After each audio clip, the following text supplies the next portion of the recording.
31. jaanuari varahommik Tallinnas Balti jaama lähistel Kopli tänaval. Mõne aja on seal asunud kohvik Slava Ukraina. Nimi vihjab selgelt sellele, et tegemist on asutusega, mis loodud selleks, et toetada Ukraina kogukonda.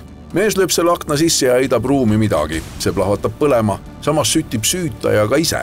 Täna on nad mõlemad Harju maakohtu süüaluste pingis, varjates kiivalt paberitega oma nägu. Tegemist on 2 Moldova kodanikuga, kellel üllatuslikult samad nimed. Ivan Tšihhajali. Nad on sugulased ja vahe on vanuses. Üks on sündinud aastal 1987 ja teine aastal 1992. Kriminaalasjas kogutud tõendid näitavad siis seda, et see 92. aastal sündinud Ivan Kihhail on siis see isik, kes lõi Venemaa eriteenistuse GRU-ga sellise suhte ja kelle siis ülesandel või mille ülesandel ta siis ka seda tegu planeeris ja siis oma tegevusse onupoja Ivan Kihhaili kaasas. See rünnaku eesmärk oligi, et see segadus jääks üles, kui me teame, millise nimega restorani rünnati, Slava Ukraina, et kes seda tegid, et kas see on mingi Eesti ühiskonna sisemiste pingete väljendus.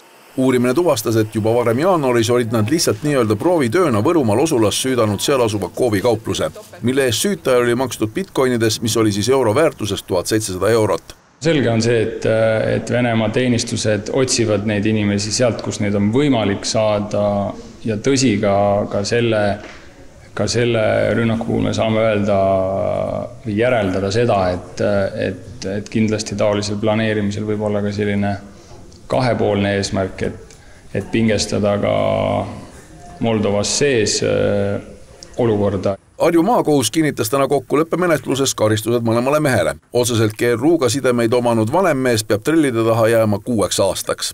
Nagu kohtupraktika meil on, siis tegelikult võib mõista kuni 15-aastase vangistuse sellise tegevuse eest. Sanktsiooni keskmine on tegelikult 8,5, millest me lähtume ja arvestades, et süüdimõistetud siis andsid ütlusi, selgitasid kuriteo asjaolusid, kahetsesid oma tegevust. Süütaja rolli täitnud mehele aga mõisteti reaalselt 2,5 aastat vangistust katseajaga, millest vahi all tuleb viibida 6 kuud. Seega on tal võimalus vabaneda juba augustis.